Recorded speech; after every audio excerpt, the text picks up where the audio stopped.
ਵਾਹਿਗੁਰੂ ਜੀ। ਇਕ ਮਨ ਹੋਏ ਇਕਾਦਸੀ, ਗੁਰਮੁਖ ਵਰਤ ਪਤ ਬ੍ਰਤ ਭਾਇਆ। 11 ਰੁਦਰ ਸਮੁੰਦਰ ਵਿੱਚ, ਪਲ ਦਾ ਪਾਰਾਵਾਰ ਨਾ ਪਾਇਆ। 11 ਕਸ 11 ਕਸੇ, ਕਸ ਕਸਵੱਟੀ ਕਸ ਕਸਾਇਆ। 11 ਗੁਣ ਫੈਲਾਓ ਕਰ, ਕੱਚ ਪਕਾਈ ਅਘੜ ਕਢਾਇਆ। 11 ਦਾਉ ਚੜ੍ਹਾਓ ਕਰ, ਦੂਜਾ ਭਾਉ ਕੁਦਾਉ ਰਹਾਇਆ। 11 ਗੇੜਾ ਸਿੱਖ ਸੁਣ, ਗੁਰ ਸਿੱਖ ਲੈ ਗੁਰ ਸਿੱਖ ਸਦਵਾਇਆ। ਗੁਰ ਸਿੱਖ ਲੈ ਗੁਰ ਸਿੱਖ ਸਦਾਇਆ। ਸਾਧ ਸੰਗਤ ਗੁਰ ਸ਼ਬਦ ਵਸਾਇਆ। ਸਾਧ ਸੰਗਤ ਗੁਰ ਸ਼ਬਦ ਵਸਾਇਆ। ਵਾਹਿਗੁਰੂ ਜੀ ਕਾ ਖਾਲਸਾ, ਵਾਹਿਗੁਰੂ ਜੀ ਕੀ ਫਤਿਹ। ਪਰਮ ਸਤਿਕਾਰਯੋਗ ਚਵਰ ਛਤਰ ਤਖਤ ਦੇ ਮਾਲਕ, ਦਸਾਂ ਪਾਤਸ਼ਾਹੀਆਂ ਦੀ ਜੋਤ, ਧੰਨ ਸ੍ਰੀ ਗੁਰੂ ਗ੍ਰੰਥ ਸਾਹਿਬ ਮਹਾਰਾਜ ਜੀ ਦੀ ਪਵਿੱਤਰ ਹਜ਼ੂਰੀ ਅੰਦਰ ਹਾਜ਼ਰੀਆਂ ਭਰ ਰਹੀ ਸਤਿਗੁਰੂ ਜੀ ਦੀ ਸਾਜੀ ਨਿਵਾਜੀ ਗੁਰੂ ਰੂਪ ਸਾਧ ਸੰਗਤ ਜੀ, ਆਓ ਚਿੱਤ ਬਿਰਤੀਆਂ ਨੂੰ ਇਕਾਗਰ ਕਰਦਿਆਂ ਹੋਇਆਂ ਭਾਈ ਗੁਰਦਾਸ ਸਾਹਿਬ ਜੀ ਸਾਨੂੰ ਜੋ ਪਵਿੱਤਰ ਉਪਦੇਸ਼ ਬਖਸ਼ ਰਹੇ ਹੈ, ਇਸ ਉਪਦੇਸ਼ ਨੂੰ ਸਰਵਣ ਕਰੀਏ। 7ਵੀਂ ਵਾਰ ਦੀ 11ਵੀਂ ਪੌੜੀ ਦਾ ਪਾਠ ਆਪ ਜੀ ਨੇ ਸਰਵਣ ਕੀਤਾ ਹੈ। ਇਸ 11ਵੀਂ ਪੌੜੀ ਦੇ ਵਿੱਚ 11 ਦੀ ਗਿਣਤੀ ਕਰਦਿਆਂ ਹੋਇਆਂ ਭਾਈ ਗੁਰਦਾਸ ਸਾਹਿਬ ਜੀ ਦੱਸਦੇ ਹੈ, ਗੁਰਮੁਖ ਕਿਵੇਂ ਸੰਸਾਰ ਵਿੱਚ ਰਹਿੰਦਿਆਂ ਹੋਇਆਂ ਅੰਦਰ ਲੇਪ ਰਹਿੰਦੇ ਹੈ। 11 ਨੂੰ ਵਸ ਵਿੱਚ ਕੀਤਾ ਹੋਇਆ ਹੈ, 5 ਗਿਆਨ ਇੰਦਰੀਆਂ, 5 ਕਰਮ ਇੰਦਰੀਆਂ ਅਤੇ 11ਵਾਂ ਮਨ। ਔਰ ਗੁਰਮੁਖ ਪਿਆਰੇ ਜਿਹੜੇ ਹੈ ਉਹ 11 ਦੀ ਗਿਣਤੀ ਤੋਂ ਪਾਰ ਹੋ ਗਏ ਹੈ। ਗੁਰੂ ਦੀ ਸਿੱਖਿਆ ਲੈ ਕਰਕੇ ਆਪਣੇ ਆਪ ਨੂੰ ਗੁਰਸਿੱਖ ਉਹਨਾਂ ਨੇ ਅਖਵਾਇਆ ਹੈ। ਸੋ ਆਓ ਚਿੱਤ ਬਿਰਤੀਆਂ ਨੂੰ ਇਕਾਗਰ ਕਰਦਿਆਂ ਪਵਿੱਤਰ ਵਿਚਾਰ ਸਰਵਣ ਕਰੀਏ। ਵਾਹਿਗੁਰੂ ਜੀ। ਇਕ ਮਨ ਹੋਏ ਇਕਾਦਸੀ, ਗੁਰਮੁਖ ਵਰਤ ਪਤ ਬ੍ਰਤ ਭਾਇਆ।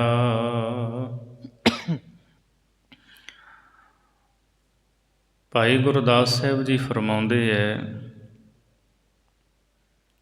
ਗੁਰਮੁਖ ਜਿਹੜੇ ਹੈ ਉਹ ਇੱਕ ਮਨ ਹੋ ਕਰਕੇ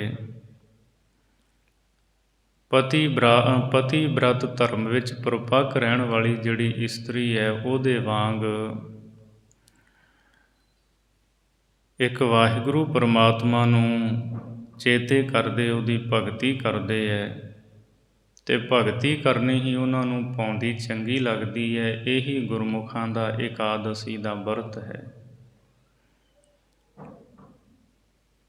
ਇਕਾਦਸ਼ੀ ਦਾ ਮਤਲਬ 11 ਹੁੰਦਾ, ਤਿੱਥਾਂ ਹੁੰਦੀਆਂ ਨੇ ਇਕਾਦਸੀ, ਦਸੀ 10 ਤੇ ਇਕਾ 1, 10 ਤੇ 1 11। ਸਨਾਤਨ ਮਤ ਦੇ ਵਿੱਚ ਇਕਾਦਸੀ ਦਾ ਵਰਤ ਲੋਕ ਰੱਖਦੇ ਹੈ। ਸਤਿਗੁਰੂ ਪਾਤਸ਼ਾਹ ਜੀ ਨੇ ਗੁਰਬਾਣੀ ਦੇ ਵਿੱਚ ਅੰਨ ਦੇ ਤਿਆਗ ਤੋਂ ਮਨਾਹੀ ਕੀਤੀ ਹੈ ਵੀ ਇਹ ਅੰਨ ਦਾ ਤਿਆਗ ਨਹੀਂ ਕਰਨਾ, ਖਾਣਾ ਹੈ ਸੰਜਮ ਦੇ ਵਿੱਚ। ਧੰਨ ਗੁਰੂ ਗ੍ਰੰਥ ਸਾਹਿਬ ਜੀ ਦੀ ਜਦੋਂ ਅਸੀਂ ਬਾਣੀ ਪੜ੍ਹਦੇ ਹਾਂ, ਸਤਿਗੁਰੂ ਦਾ ਬਚਨ ਹੈ, ਅੰਨੈ ਬਾਹਰ ਜੋ ਨਰ ਜੀਵਹਿ ਹੋਵਹਿ, ਤੀਨ ਭਵਨ ਮਹਿ ਆਪਣੀ ਖੋਵਹਿ। ਮਹਾਰਾਜ ਜੀ ਕਹਿੰਦੇ ਪਰਮਾਤਮਾ ਨੇ ਸੰਜਮ ਦੇ ਵਿੱਚ ਇਹ ਸਾਨੂੰ ਅੰਨ ਖਾਣ ਦੇ ਵਾਸਤੇ ਦਿੱਤਾ ਹੈ, ਪਰ ਜਿਹੜਾ ਇਹਦੇ ਤੋਂ ਬਾਹਰੀ ਹੋ ਜਾਂਦਾ ਹੈ ਉਹ ਆਪਣੀ ਪਤ ਇੱਜ਼ਤ ਗਵਾ ਲੈਂਦਾ ਹੈ। ਛੋਡਹਿ ਅੰਨ ਕਰਹਿ ਪਾਖੰਡ, ਨਾ ਸੁਹਾਗਨ ਨਾ ਉਹੇ ਰੰਡ, ਜਗ ਮਹਿ ਬਖਤੇ ਦੂਧਾ ਧਾਰੀ, ਗੁਪਤੀ ਖਾਵਹਿ ਵਟਕਾ ਸਾਰੀ, ਅੰਨੈ ਬਿਨਾ ਨਾ ਹੋਏ ਸੁਕਾਲ, ਤਜਿਐ ਅੰਨ ਨਾ ਮਿਲੇ ਗੋਪਾਲ। ਅੰਨ ਛੱਡਣ ਦੇ ਨਾਲ ਕਦੇ ਪਰਮਾਤਮਾ ਨਹੀਂ ਮਿਲਦਾ ਹੈ। ਸੋ ਗੁਰਮੁਖ ਇਹ ਜਿਹੜਾ ਪਖੰਡ ਹੈ, ਅੰਨ ਛੱਡ ਦੇਣਾ, ਵਰਤ ਰੱਖਣਾ, ਇਹ ਨਹੀਂ ਕਰਦੇ। ਹਾਂ, ਉਹਨਾਂ ਦਾ ਇਕਾਦਸੀ ਦਾ ਵਰਤ ਕਿਹੜਾ ਹੈ? ਇੱਕ ਮਨ ਹੋਏ ਇਕਾਦਸੀ, ਗੁਰਮੁਖ ਵਰਤ ਪਤ ਬ੍ਰਤ ਪਾਇਆ। ਇੱਕ ਮਨ ਹੋ ਕਰਕੇ ਜੋ ਪਰਮਾਤਮਾ ਦੀ ਭਗਤੀ ਕਰਦੇ ਹੈ, ਫਿਰ ਪਤ ਬ੍ਰਤ, ਪਤੀ ਬ੍ਰਤਾ ਧਰਮ ਦੇ ਵਿੱਚ ਪਰਪੱਕ ਰਹਿਣ ਵਾਲੀ ਇਸਤਰੀ ਜਿਹੜੀ ਹੈ, ਸੁਹਾਗਣ ਜਿਹੜੀ ਹੈ, ਉਹ ਗੁਰਮੁਖ ਇਸਤਰੀ ਪਰਮਾਤਮਾ ਨੂੰ ਛੱਡ ਕੇ ਕਿਸੇ ਹੋਰ ਨੂੰ ਨਹੀਂ ਮੰਨਦੀ। ਉਹਦਾ ਕੰਤ ਹੈ, ਪਤੀ ਹੈ ਪਰਮਾਤਮਾ, ਉਸੇ 'ਤੇ ਨਿਸ਼ਚਾ ਰੱਖਦੀ ਹੈ ਗੁਰਮੁਖ ਇਸਤਰੀ। ਸੋ ਪਤੀ ਬ੍ਰਤਾ ਇਸਤਰੀ ਦੇ ਵਾਂਗ ਭਗਤੀ ਕਰਨੀ ਉਸ ਨੂੰ ਭਾਇਆ ਭਾਉਂਦੀ ਚੰਗੀ ਲੱਗਦੀ ਹੈ। ਸੋ ਇਹੀ ਗੁਰਮੁਖਾਂ ਦਾ ਇਕਾਦਸੀ ਦਾ ਵਰਤ ਹੈ। 11 ਰੁਦਰ ਸਮੁੰਦਰ ਵਿੱਚ, ਪਲ ਦਾ ਪਾਰਾਵਾਰ ਨਾ ਪਾਇਆ। ਗੁਰਮੁਖ ਆਪਣੇ ਮਨ ਦੇ ਵਿੱਚ ਇਸ ਗੱਲ ਨੂੰ ਚੰਗੀ ਤਰ੍ਹਾਂ ਸਮਝਦੇ ਹੈ। 11 ਰੁਦਰ, ਰੁਦਰ ਕਹਿੰਦੇ ਸ਼ਿਵ ਜੀ ਨੂੰ। ਜਿਹੜੀ ਗਿਣਤੀ ਹੈ ਨਾ ਉਹ 11 ਹਨ। ਸ਼ਿਵ ਜੀ ਜਿਹੜੇ ਨੇ ਉਹ 11 ਨੇ। ਸਨਾਤਨ ਮਤ ਦੇ ਗ੍ਰੰਥਾਂ ਦੇ ਵਿੱਚ ਇਹਨਾਂ ਦੀ ਗਿਣਤੀ 11 ਹੈ। ਬਹੁਤੇ ਵੈਸੇ ਲੋਕਾਂ ਨੂੰ ਇੱਕ ਦਾ ਹੀ ਪਤਾ ਹੈ ਵੀ ਇੱਕ ਹੀ ਸ਼ਿਵ ਜੀ ਹੈ, ਪਰ ਨਹੀਂ। ਸਨਾਤਨ ਮਤ ਦੇ ਗ੍ਰੰਥਾਂ ਦੇ ਵਿੱਚ 11 ਸ਼ਿਵ ਜੀ ਗਿਣਤੀ ਕੀਤੀ ਗਈ ਹੈ। ਭਾਈ ਗੁਰਦਾਸ ਸਾਹਿਬ ਜੀ ਕਹਿੰਦੇ ਗੁਰਮੁਖ ਜਿਹੜੇ ਹੈ ਨਾ ਉਹ ਇਸ ਗੱਲ ਨੂੰ ਸਮਝਦੇ ਹੈ ਵੀ ਸੰਸਾਰ ਸਮੁੰਦਰ ਵਿੱਚ ਜਿਹੜੇ 11 ਸ਼ਿਵ ਜੀ ਹੋਏ ਹੈ, ਪਲ ਦਾ ਪਾਰਾਵਾਰ ਨਾ ਪਾਇਆ। ਉਹਨਾਂ ਨੇ ਪਰਮਾਤਮਾ ਦੇ ਇੱਕ ਪਲ ਦੀ ਵੀ ਖਬਰ ਨੂੰ ਨਹੀਂ ਪਾਇਆ ਹੈ। ਭਾਵ ਉਹ ਪ੍ਰਭੂ ਦਾ ਅੰਤ ਨਹੀਂ ਪਾ ਸਕੇ। 11 ਦੇ 11 ਹੀ ਸ਼ਿਵ ਜੀ ਉਹ ਪਰਮਾਤਮਾ ਦਾ ਅੰਤ ਨਹੀਂ ਪਾ ਸਕੇ। ਪਰਮੇਸ਼ਰ ਬੇਅੰਤ ਹੈ, ਉਹਦਾ ਅੰਤ ਕੋਈ ਨਹੀਂ ਪਾ ਸਕਦਾ। ਭਾਵੇਂ ਅਵਤਾਰੀ ਪੁਰਸ਼ ਹੋਵੇ, ਭਾਵੇਂ ਕੋਈ ਵੀ ਹੋਵੇ, ਉਹਦਾ ਅੰਤ ਨਹੀਂ ਪਾਇਆ ਜਾ ਸਕਦਾ। ਸੋ 11 ਸ਼ਿਵ ਜੀ ਇਹ ਉਹਦਾ ਪਾਰਾਵਾਰ ਨਹੀਂ ਪਾ ਸਕੇ। ਗੁਰਮੁਖ ਇਸ ਗੱਲ ਨੂੰ ਸਮਝਦੇ ਹੈ। 11 ਕਸ 11 ਕਸੇ, ਕਸ ਕਸਵੱਟੀ ਕਸ ਕਸਾਇਆ। ਇਸੇ ਤਰ੍ਹਾਂ 11 ਕਸ ਜਿਹੜੇ 11 ਹਨ, 5 ਕਰਮ ਇੰਦਰੇ, 5 ਗਿਆਨ ਇੰਦਰੇ ਅਤੇ 1 ਮਨ। ਇਹਨਾਂ 11 ਨੂੰ ਗੁਰਮੁਖਾਂ ਨੇ ਕੱਸ ਲਿਆ, ਭਾਵ ਕਾਬੂ ਵਿੱਚ ਕਰ ਲਿਆ ਹੈ। 11 ਕੱਸੇ। ਅਤੇ ਇਸੇ ਤਰ੍ਹਾਂ ਇਸ ਤੋਂ ਅੱਗੇ 10 ਪ੍ਰਾਣ, ਤੇ 11ਵਾਂ ਅੰਤःਕਰਨ, ਇਸ ਨੂੰ ਵੀ ਗੁਰਮੁਖਾਂ ਨੇ ਆਪਣੇ ਵਸ ਵਿੱਚ, ਕਾਬੂ ਦੇ ਵਿੱਚ ਕੀਤਾ ਹੋਇਆ ਹੈ। ਕਸ ਕਸਵੱਟੀ ਕਸ ਕਸਾਇਆ। ਤੇ ਭਾਈ ਗੁਰਦਾਸ ਸਾਹਿਬ ਜੀ ਕਹਿੰਦੇ ਗੁਰਮੁਖਾਂ ਨੇ ਜੋ ਮਨ ਦੀਆਂ ਖਾਹਿਸ਼ਾਂ ਨੇ ਉਹਨਾਂ ਸਾਰਿਆਂ ਨੂੰ ਕਾਬੂ ਵਿੱਚ ਕਰਕੇ, ਇਹਨਾਂ ਸਾਰੀਆਂ ਖਾਹਿਸ਼ਾਂ ਨੂੰ ਮਨ ਵਿੱਚ ਅੰਦਰ ਇਹਨਾਂ ਨੂੰ ਵਸ ਵਿੱਚ ਕਰਕੇ ਤੇ ਫਿਰ ਇੱਕ ਪਰਮਾਤਮਾ ਦੀ ਭਗਤੀ ਜੋ ਹੈ ਇਸ ਕਸਵੱਟੀ ਨਾਲ ਕਸ ਲਾ ਕੇ ਆਪਣੇ ਮਨ ਨੂੰ ਸ਼ੁੱਧ ਕਰ ਲਿਆ ਹੈ। ਸੋ ਚੰਗੀ ਤਰ੍ਹਾਂ ਪਰਖ ਕੇ ਕਸਵੱਟੀ ਲਾ ਕੇ ਮਨ ਨੂੰ ਸ਼ੁੱਧ ਕਰ ਲਿਆ, ਮਨ ਨੂੰ ਵਸ ਵਿੱਚ ਕਰ ਲਿਆ ਹੈ। ਅਥਵਾ 11 ਕਸ 11 ਕਸੇ, 5 ਗਿਆਨ ਇੰਦਰੀਆਂ, 5 ਕਰਮ ਇੰਦਰੀਆਂ ਤੇ ਮਨ, ਇਹਨਾਂ 11 ਨੂੰ ਜਿੱਥੇ ਕਾਬੂ ਵਿੱਚ ਕੀਤਾ ਹੈ, 11 ਹੀ ਇਹਨਾਂ ਦੇ ਅੱਗੇ ਜਿਹੜੇ ਵਿਸ਼ੇ ਨੇ, ਖਾਹਿਸ਼ਾਂ ਨੇ, ਉਹਨਾਂ ਨੂੰ ਵੀ ਗੁਰਮੁਖਾਂ ਨੇ ਵਸ ਵਿੱਚ ਕਰਕੇ ਭਗਤੀ ਦੀ ਕਸਵੱਟੀ 'ਤੇ ਲਾ ਕੇ ਇਸ ਮਨ ਨੂੰ ਕੱਸ ਲਿਆ, ਕਾਬੂ ਵਿੱਚ ਕਰ ਲਿਆ ਹੈ। 11 ਗੁਣ ਫੈਲਾਓ ਕਰ, ਕੱਚ ਪਕਾਈ ਅਘੜ ਕਢਾਇਆ। 11 ਗੁਣ ਫੈਲਾਓ ਕਰ, 11 ਗੁਣਾਂ ਦਾ ਫੈਲਾਓ ਕਰਕੇ, ਇਹ ਜਿਹੜਾ ਮਨ ਸੀ ਨਾ ਕੱਚਾ, ਇਹਨੂੰ ਪੱਕਾ ਕਰ ਲਿਆ, ਅਡੋਲ ਕਰ ਲਿਆ। ਅਘੜ, ਇਹ ਘੜਿਆ ਹੋਇਆ ਨਹੀਂ ਸੀ, ਇਸ ਮਨ ਨੂੰ ਘੜ ਲਿਆ, ਭਾਵ ਇਹਦੇ ਵਿੱਚੋਂ ਔਗਣਾਂ ਨੂੰ ਕੱਢ ਦਿੱਤਾ, ਬੁਰਾਈਆਂ ਨੂੰ ਕੱਢ ਦਿੱਤਾ। ਮਨ ਘੜਿਆ ਜਾਏ ਤੇ ਜੀਵਨ ਸਵਰ ਜਾਂਦਾ ਹੈ। ਪੱਥਰ ਘੜਿਆ ਜਾਏ ਭਗਵਾਨ ਦੀ ਮੂਰਤੀ ਬਣ ਜਾਂਦੀ ਹੈ। ਮਨ ਘੜਿਆ ਜਾਵੇ ਮਨੁੱਖ ਦੇਵਤਾ ਬਣ ਜਾਂਦਾ ਹੈ ਤੇ ਫਿਰ ਦੈਵੀ ਗੁਣਾਂ ਨੂੰ ਧਾਰ ਕੇ ਪ੍ਰਭੂ ਦੇ ਵਿੱਚ, ਪਰਮੇਸ਼ਰ ਦੇ ਵਿੱਚ ਸਮਾ ਜਾਂਦਾ ਹੈ। ਸੋ 11 ਗੁਣ ਫੈਲਾਓ ਕਰ, ਕੱਚ ਪਕਾਈ ਅਘੜ ਕਢਾਇਆ। ਸੋ 11 ਦੀ ਜਿਹੜੀ ਗਿਣਤੀ ਹੈ ਉਹ ਭਾਈ ਗੁਰਦਾਸ ਸਾਹਿਬ ਜੀ ਨੇ ਕੀਤੀ ਹੈ ਕਿ ਜਿਵੇਂ 11 ਦੀ ਗਿਣਤੀ ਹੈ ਤੇ 11 ਦੀ 2 ਦੇ ਨਾਲ ਗੁਣਾ ਕਰਾਂਗੇ, ਅੱਗੇ 22 ਬਣ ਜਾਣੇ ਨੇ, 2 ਅੱਖਰ ਆ ਜਾਣੇ ਨੇ, 11 ਤੇ 33, 3 3, ਫਿਰ 44, 55, ਇਸ ਤਰ੍ਹਾਂ ਵੱਧਦੇ ਜਾਂਦੇ ਹੈ, ਅਖੀਰ ਤੇ 110। ਸੋ ਜਿਹੜੇ ਪਰਮਾਤਮਾ ਨੂੰ ਛੱਡ ਦਿੰਦੇ ਹੈ, ਫਿਰ ਉਹ ਜਿਵੇਂ ਏਕੇ ਤੋਂ ਦੂਏ ਦੀ ਗਿਣਤੀ ਬਣ ਜਾਂਦੀ ਹੈ, 1 1 11, ਫਿਰ 2 2, ਉਹ ਦਵੈਤ ਵਿੱਚ ਪੈ ਜਾਂਦੇ ਹੈ। ਤੇ ਫੈਲਾਓ ਉਹ ਸੰਸਾਰੀ ਤੌਰ 'ਤੇ ਬਾਹਰ ਕਰਦੇ ਜਾਂਦੇ ਹੈ, ਪਰ ਅਖੀਰ ਤੇ 110, ਅਖੀਰ ਤੇ 0 ਆ ਗਿਆ, ਉਹ ਖਤਮ ਹੋ ਜਾਂਦੇ ਹੈ। ਤੋ ਜਿਹੜੇ ਗੁਰਮੁਖ ਪਿਆਰੇ ਨੇ ਨਾ, ਉਹ ਗੁਣਾਂ ਦਾ ਫੈਲਾਓ ਕਰਦੇ ਹੈ। ਸੰਸਾਰ ਦੇ ਵਿੱਚ ਭਾਵੇਂ ਫੈਲਾਓ ਘੱਟ ਹੋਵੇ ਉਹਨਾਂ ਦਾ, ਪਰ ਗੁਣਾਂ ਦਾ ਫੈਲਾਓ ਕਰਦਿਆਂ ਹੋਇਆਂ ਕੱਚੇ ਮਨ ਨੂੰ ਪਕਾ ਲੈਂਦੇ ਹੈ ਤੇ ਨਾ ਘੜੇ ਹੋਏ ਇਸ ਮਨ ਨੂੰ ਘੜ ਲੈਂਦੇ ਹੈ। 11 ਦਾਓ ਚੜਾਓ ਕਰ, ਦੂਜਾ ਭਾਉ ਕੁਦਾਓ ਰਹਾਇਆ।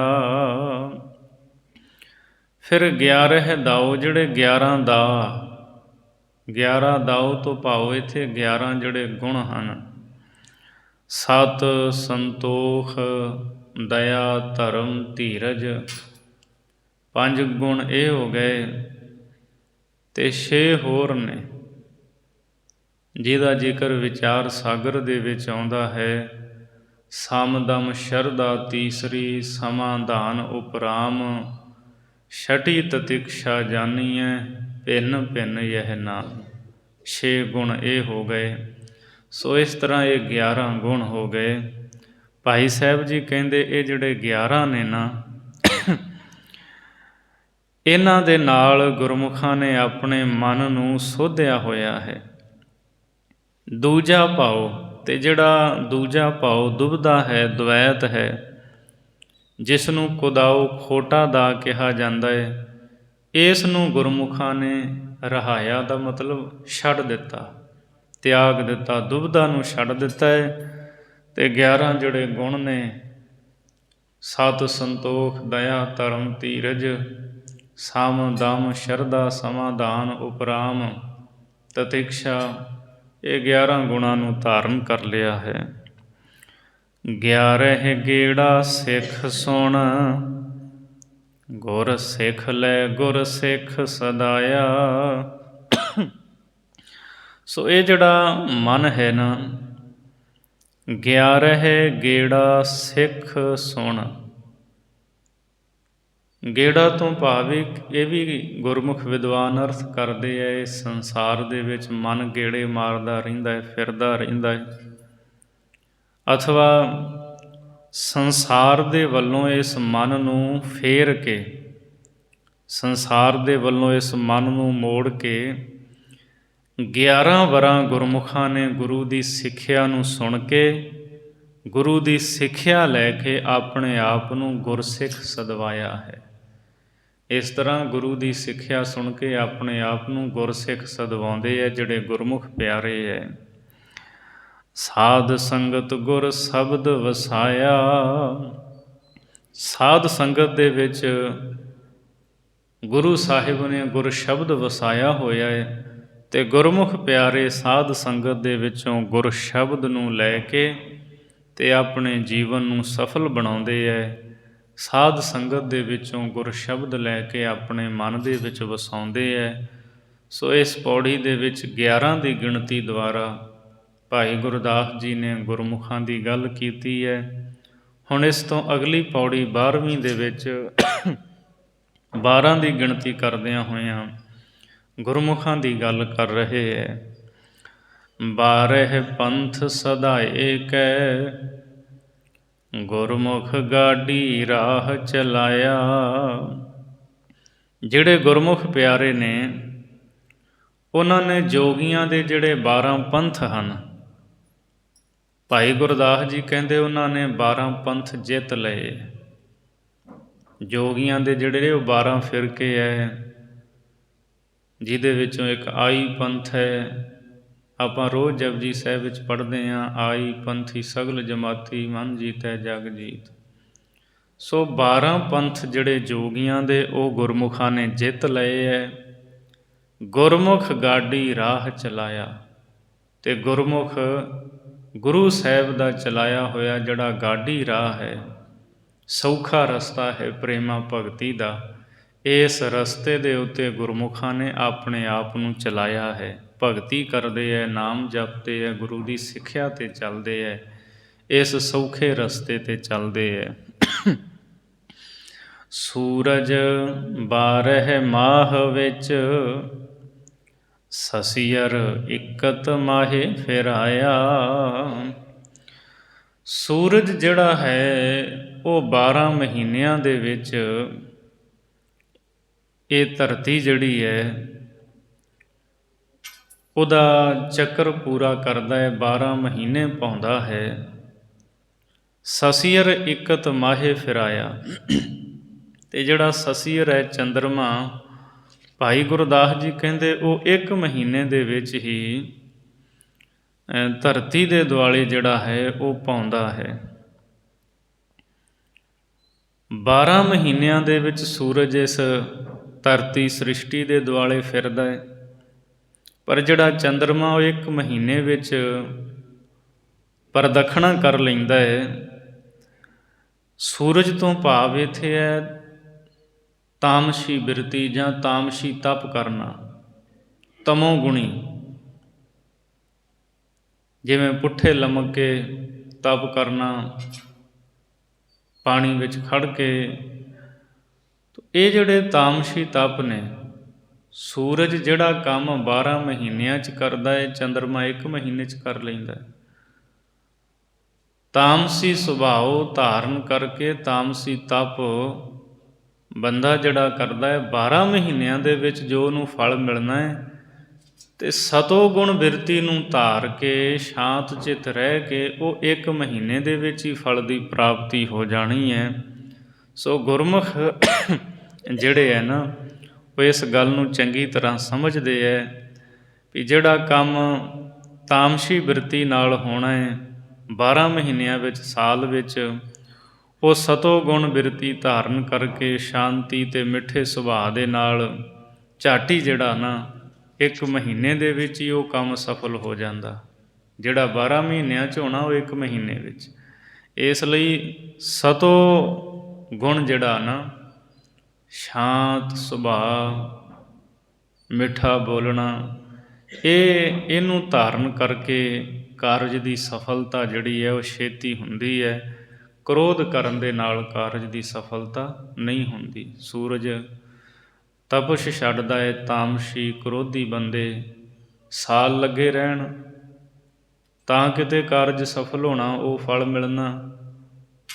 ਅਤੇ ਸ਼ਾਂਤੀ ਸਤੋ ਗੁਣ ਨੂੰ ਧਾਰਨ ਵਾਲੇ ਉਹ ਮਹੀਨੇ ਵਿੱਚ ਹੀ ਉਸ ਕਾਰਜ ਨੂੰ ਸਫਲ ਬਣਾ ਲੈਂਦੇ ਹੈ। 12 16 ਮੇਲ ਕਰ, ਸਸਿਅਰ ਅੰਦਰ ਸੂਰ ਸਮਾਇਆ। 12 16 ਮੇਲ ਕਰ, 12 ਅਤੇ 16 ਨੂੰ ਮੇਲ ਕੇ ਇਕੱਤਰ ਕਰਕੇ,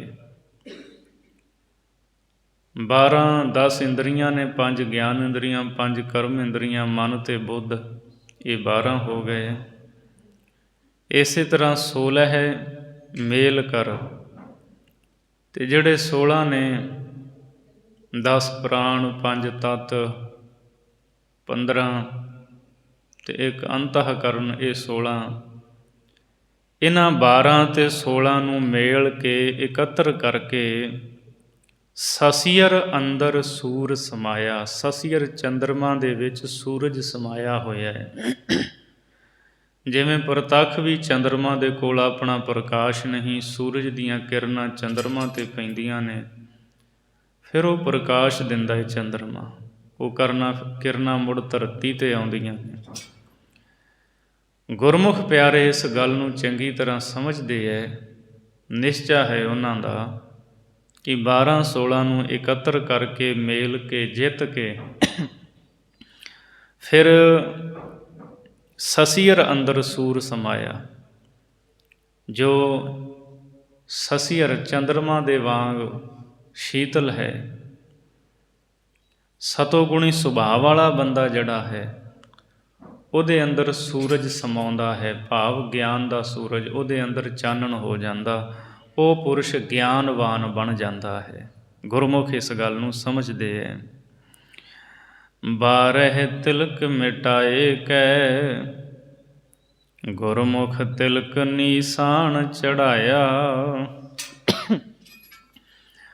ਵੈਸ਼ਨਵ ਮਤ ਵਾਲੇ ਜਿਹੜੇ ਹੈ ਉਹ 12 ਤਿਲਕ ਲਾਉਂਦੇ ਹੈ। ਭਾਈ ਗੁਰਦਾਸ ਜੀ ਕਹਿੰਦੇ ਗੁਰਮੁਖਾਂ ਨੇ ਇਹ 12 ਹੀ ਤਿਲਕ ਮੇਟ ਦਿੱਤੇ ਹੈ। ਉਹ 12 ਤਿਲਕ ਨਹੀਂ ਲਾਉਂਦੇ ਗੁਰਮੁਖ, ਵੈਸ਼ਨਵ 12 ਤਿਲਕ ਲਾਉਂਦੇ ਹੈ। ਵੱਖੋ ਵੱਖਰੇ ਸਰੀਰ ਦੇ ਨਾ ਅੰਗਾਂ 'ਤੇ, ਮੱਥੇ 'ਤੇ ਲਾ ਲਿਆ, ਫਿਰ ਕੰਠ 'ਤੇ ਲਾ ਲਿਆ, ਹਿਰਦੇ 'ਤੇ ਲਾ ਲਿਆ, ਉਦਰ 'ਤੇ ਲਾ ਲਿਆ, 2 ਵੱਖੀਆਂ 'ਚ ਤਿਲਕ, ਇਹ 6 ਹੋ ਗਏ। 2 ਬਾਹਾਂ 'ਤੇ 8 ਹੋ ਗਏ। ਸੋ ਇਸ ਤਰ੍ਹਾਂ ਉਹ 12 ਗਿਣਤੀ ਕਰਦੇ ਹੈ।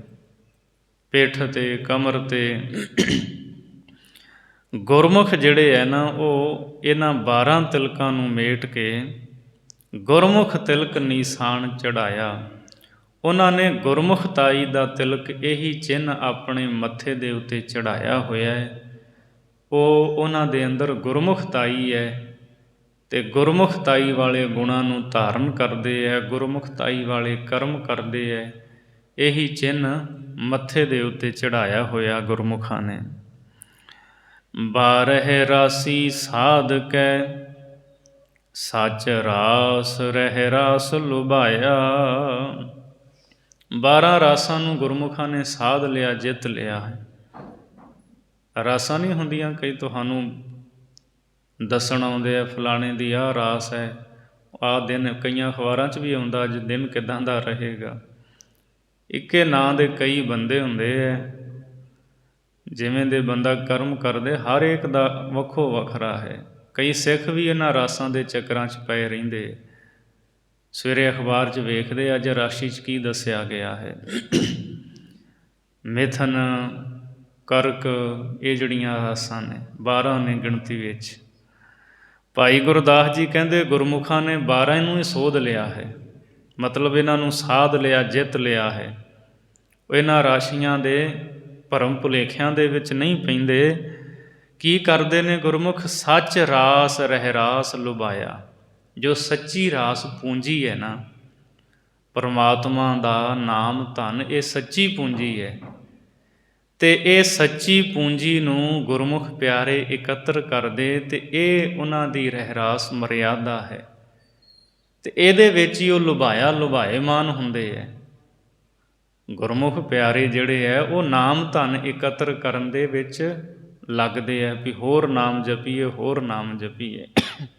ਦੁਨੀਆ ਦੇ ਲੋਕ ਸੰਸਾਰੀ ਧਨ ਨੂੰ ਇਕੱਤਰ ਕਰਨ ਵਾਸਤੇ ਚਾਹੁੰਦੇ ਹੈ, ਗੁਰਮੁਖ ਨਾਮ ਧਨ ਦੀ ਇਕੱਤਰਤਾ ਚਾਹੁੰਦੇ ਹੈ। ਹਮ ਤਨਵੰਤ ਭਾਗਠ ਸਚ ਨਾਏ, ਹਰ ਗੁਣ ਗਾਵੈ ਸਹਿਜ ਸੁਭਾਏ। ਪਿਉ ਦਾਦੇ ਕਾ ਖੋਲ ਡਿਠਾ ਖਜ਼ਾਨਾ, ਤਾਂ ਮੇਰੇ ਮਨ ਭਇਆ ਨਿਧਾਨਾ। ਰਤਨ ਲਾਲ ਜਾ ਕਾ ਕਛੂ ਨਾ ਮੋਲ, ਭਰੇ ਭੰਡਾਰ ਅਖੂਟ ਅਤੋਲ। ਖਾਵਹਿ ਖਰਚਹਿ ਰਲ ਮਿਲ ਭਾਈ, ਤੋਟ ਨਾ ਆਵੈ ਵੱਧੋ ਜਾਈ। ਕਹੋ ਨਾਨਕ ਜਿਸ ਮਸਤਕ ਲੇਖ ਲਿਖਾਏ, ਸੋ ਏਤ ਖਜ਼ਾਨੇ ਲਿਆ ਰਲਾਏ। ਸੋ ਭਾਈ ਗੁਰਦਾਸ ਜੀ ਕਹਿੰਦੇ ਵੀ ਇਹ ਸੱਚੀ ਰਾਸ ਜੋ ਹੈ, ਸੱਚਾ ਧਨ ਹੈ, ਇਸ ਮਰਿਆਦਾ ਨੂੰ ਧਾਰਨ ਕਰਦੇ ਹੈ ਗੁਰਮੁਖ ਅਤੇ ਲੁਭਾਇਆ। ਇਸ ਨਾਮ ਧਨ ਨੂੰ ਇਕੱਤਰ ਕਰਨ ਵਾਸਤੇ ਲੁਭਾਏਮਾਨ ਹੁੰਦੇ ਰਹਿੰਦੇ ਹੈ, ਚਾਹੁੰਦੇ ਰਹਿੰਦੇ ਹੈ। ਬਾਰਹਿ ਵੰਨੀ ਹੋਏ ਕੈ, ਬਾਰਹਿ ਮਾਸੇ ਤੋਲ ਤੁਲਾਇਆ। ਸੋ ਜਿਹੜੇ ਗੁਰਮੁਖ ਪਿਆਰੇ ਨੇ, ਬਾਰਹਿ ਵੰਨੀ ਹੋਏ ਕੈ, ਗੁਰਮਤਿ ਦੀ ਮਰਿਆਦਾ ਦੇ ਉੱਤੇ ਚੱਲ ਕੇ, ਗੁਰੂ ਦੀ ਸਿੱਖਿਆ ਨੂੰ ਧਾਰਨ ਕਰਕੇ, ਜਿਵੇਂ 12 ਵੰਨੀਆਂ ਦਾ ਸੋਨਾ ਸ਼ੁੱਧ ਕਹਾਉਂਦਾ ਹੈ, 12 ਵੰਨੀਆਂ ਦੇ ਸੋਨੇ ਵਾਂਗ ਉਹ ਪੂਰਨ ਤੌਰ 'ਤੇ ਸ਼ੁੱਧ ਹੋ ਕੇ ਅਤੇ ਫਿਰ ਗੁਰੂ ਦੇ ਦਰ 'ਤੇ ਪ੍ਰਵਾਨ ਹੁੰਦੇ ਹੈ। ਜਿਵੇਂ 12 ਵੰਨੀਆਂ ਦਾ ਸੋਨਾ ਸ਼ੁੱਧ ਹੋ ਕਰਕੇ ਫਿਰ 12 ਮਾਸੇ ਦਾ ਤੋਲਾ ਹੋ ਕੇ ਤੋਲ 'ਤੇ ਤੁਲਾਇਆ ਜਾਂਦਾ ਹੈ, ਇਸੇ ਤਰ੍ਹਾਂ ਗੁਰਮੁਖ ਪੂਰਨ ਤੌਰ 'ਤੇ ਸ਼ੁੱਧ ਹੋ ਕੇ ਨਾ, ਤਨ ਕਰਕੇ, ਮਨ ਕਰਕੇ, ਫਿਰ ਉਹ ਤੋਲ ਵਿੱਚ ਪੂਰੇ ਹੋ ਜਾਂਦੇ ਹੈ, ਗੁਰੂ ਦੇ ਦਰ 'ਤੇ ਪ੍ਰਵਾਨ ਹੋ ਜਾਂਦੇ ਹੈ। ਪਾਰਸ ਪਾਰਸ ਪਰਸ ਕਰਾਇਆ। ਭਾਈ ਗੁਰਦਾਸ ਜੀ ਕਹਿੰਦੇ ਜਿਵੇਂ ਪਾਰਸ ਹੁੰਦਾ ਨਾ, ਪਾਰਸ ਦੀ ਵੱਟੀ ਉਹ ਕਈ ਧਾਤਾਂ ਨੂੰ ਸੋਨਾ ਬਣਾ ਦਿੰਦੀ ਹੈ। ਸੋ ਗੁਰੂ ਪਾਰਸ ਦੇ ਨਾਲ ਪਰਸ ਕੇ, ਗੁਰੂ ਪਾਰਸ ਦੇ ਨਾਲ ਛੂਹ ਕੇ ਜਿਹੜੇ ਗੁਰਮੁਖ ਪਿਆਰੇ ਹੈ ਨਾ, ਉਹ ਆਪ ਪਾਰਸ ਦਾ ਰੂਪ ਬਣ ਜਾਂਦੇ ਹੈ। ਸੋ ਜਿੱਥੇ ਉਹ ਆਪਣਾ ਜੀਵਨ ਸੰਵਾਰਦੇ ਹੈ, ਉੱਥੇ ਹੋਰਾਂ ਦੇ ਵੀ ਜੀਵਨ ਨੂੰ ਸੰਵਾਰਨ ਵਾਲੇ ਬਣ ਜਾਂਦੇ ਹੈ। ਸੋ ਇਸ ਤਰ੍ਹਾਂ ਮੁਕੰਮਲ ਹਨ, ਪੂਰਨ ਤੌਰ 'ਤੇ ਤਨ ਮਨ ਕਰਕੇ ਸ਼ੁੱਧ ਹਨ ਗੁਰਮੁਖ ਪਿਆਰੇ। ਹੁਣ ਇਸ ਤੋਂ ਅਗਲੀ ਪੌੜੀ 13ਵੀਂ ਪੌੜੀ ਦੇ ਵਿੱਚ ਭਾਈ ਗੁਰਦਾਸ ਸਾਹਿਬ ਜੀ ਨੇ 13 ਦੀ ਗਿਣਤੀ ਕਰਦਿਆਂ ਗੁਰਮੁਖਾਂ ਦੇ ਬਾਰੇ ਸਾਨੂੰ ਦੱਸਿਆ ਹੈ। ਗੁਰਮੁਖਾਂ ਦੀ ਰਹਿਣੀ ਜਿਹੜੀ ਹੈ ਉਹਨਾਂ ਦੀ ਬੜੀ ਉੱਚੀ ਹੁੰਦੀ ਹੈ। 13 ਤਾਲ ਔਰਿਆ, ਗੁਰਮੁਖ ਸੁਖ ਤਪ ਤਾਲ ਪੁਰਾਇਆ। 12 ਤੋਂ ਅੱਗੇ ਆਉਂਦੀ ਹੈ ਗਿਣਤੀ 13 ਦੀ। ਭਾਈ ਗੁਰਦਾਸ ਸਾਹਿਬ ਜੀ ਕਹਿੰਦੇ ਜਿਹੜੇ ਸੰਸਾਰ ਦੇ ਲੋਕ ਹੈ ਨਾ, ਉਹ ਰਾਗ ਦੇ 13 ਤਾਲਾਂ ਨੂੰ ਮੁਕੰਮਲ ਕਹਿੰਦੇ ਹੈ। ਰਾਗ ਦੇ 13 ਤਾਲ ਉਹਨੂੰ ਮੁਕੰਮਲ ਰੂਪ ਵਿੱਚ ਪੂਰਾ ਜਾਣਦੇ ਹੈ। ਪਰ ਜਿਹੜੇ ਗੁਰਮੁਖ ਪਿਆਰੇ ਹੈ ਉਹ ਕੀ ਕਰਦੇ ਹੈ? ਗੁਰਮੁਖ ਸੁਖ ਤਪ ਤਾਲ ਪੂਰਾਇਆ। ਗੁਰਮੁਖਾਂ ਦੀ ਦ੍ਰਿਸ਼ਟੀ ਦੇ ਵਿੱਚ, ਉਹਨਾਂ ਦੀ ਨਜ਼ਰ ਦੇ ਵਿੱਚ 13 ਤਾਲ ਔਰਿਆ, ਔਰਿਆ ਦਾ ਅਰਥ ਅਧੂਰੇ, ਪੂਰੇ ਨਹੀਂ, ਇਹ ਮੁਕੰਮਲ ਨਹੀਂ। ਗੁਰਮੁਖਾਂ ਦੀ ਦ੍ਰਿਸ਼ਟੀ ਦੇ ਵਿੱਚ ਇਹ ਜਿਹੜੇ ਸੰਸਾਰ ਦੇ ਵਿੱਚ ਰਾਗ ਦੇ 13 ਤਾਲ ਹਨ, ਇਹ ਅਧੂਰੇ ਹਨ। ਇਹਨਾਂ ਨੂੰ ਉਹ ਅਧੂਰੇ ਜਾਣਦੇ ਹੈ। ਅਤੇ ਗੁਰਮੁਖ ਸੁੱਖਾਂ ਦਾ ਤਾਲ, ਪ੍ਰਭੂ ਦੀ ਭਗਤੀ ਜੋ ਕਰਦੇ ਹੈ, ਇਸ ਤਾਲ ਨੂੰ ਪੂਰਦੇ ਹੈ। ਵਾਹਿਗੁਰੂ ਦੀ ਭਗਤੀ ਕਰਦੇ ਹੈ, ਇਹ ਉਹਨਾਂ ਦਾ ਤਾਲ ਹੈ, ਇਸ ਨੂੰ ਪੂਰਦੇ ਹੈ। ਦੁਨੀਆ ਦੇ ਜਿਹੜੇ ਰਾਗ, ਉਹਨਾਂ ਦੇ 13 ਤਾਲ ਗੁਰਮੁਖਾਂ ਦੀ ਨਜ਼ਰ ਵਿੱਚ ਮੁਕੰਮਲ ਨਹੀਂ ਹਨ, ਅਧੂਰੇ ਹਨ।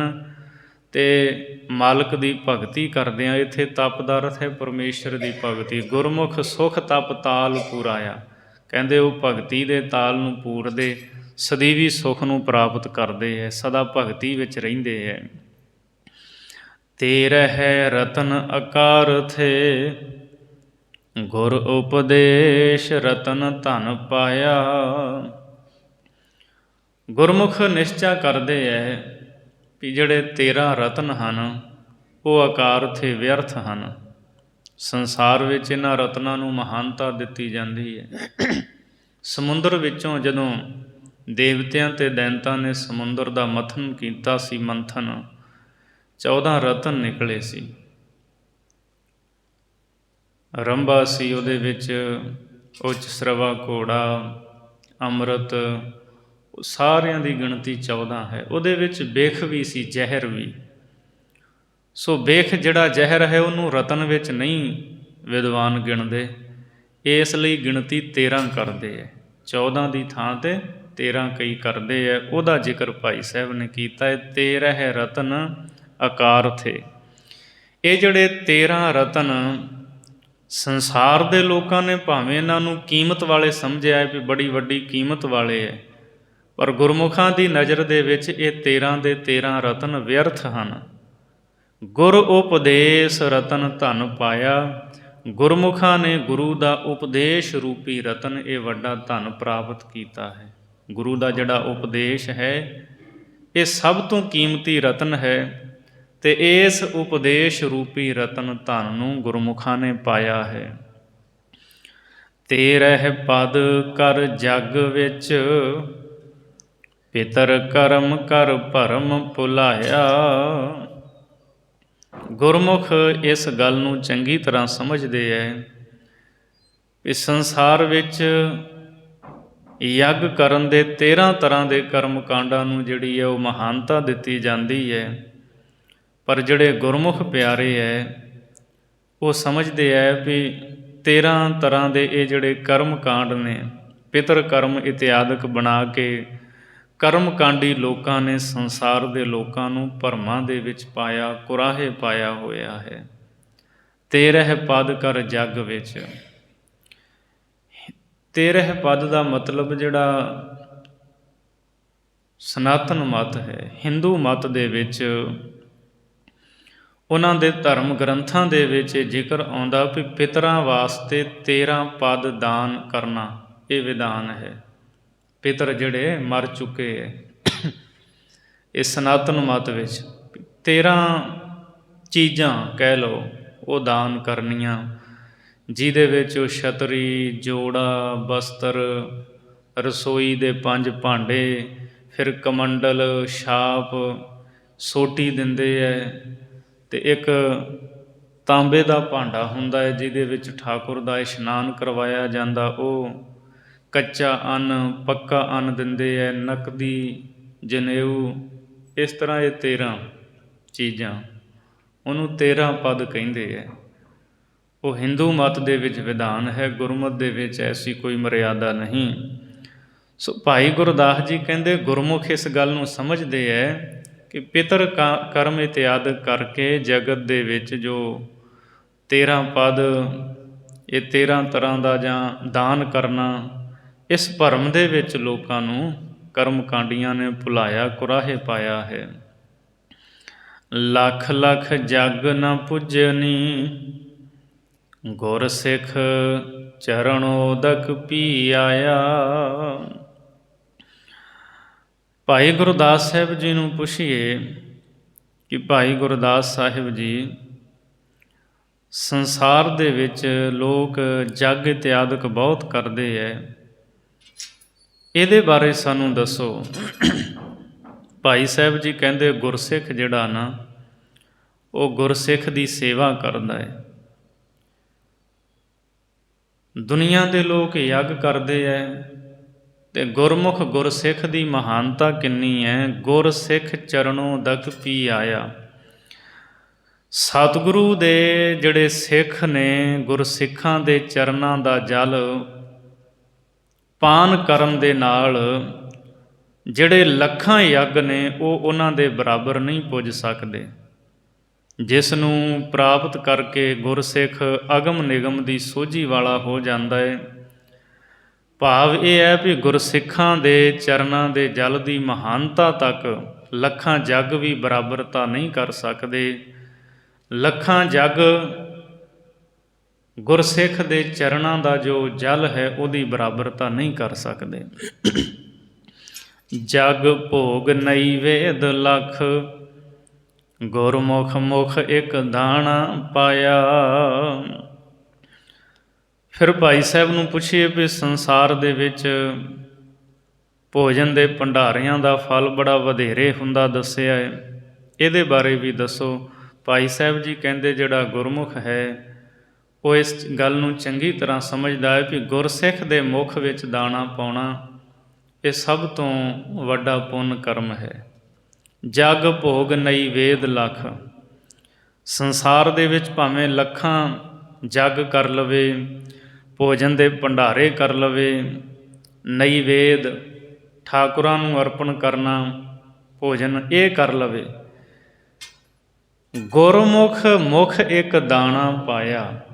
ਗੁਰਸਿੱਖ ਦੇ ਮੂੰਹ ਵਿੱਚ ਇੱਕ ਦਾਣਾ ਭਾਵ ਭਾਵੇਂ ਰੁੱਖਾ ਅੰਨ ਵੀ ਪਾ ਦਿੱਤਾ, ਭੋਜਨ ਛਕਾਇਆ ਰੁੱਖਾ, ਉਹ ਲੱਖਾਂ ਹੀ ਭੰਡਾਰਿਆਂ ਲੱਖ ਜੱਗ ਲੱਖ ਨੈਵੇਦ ਜਿਹੜੀ ਅਰਚਨਾ ਕਰਨੀ ਹੈ ਉਹਦੇ ਬਰਾਬਰ ਹੈ।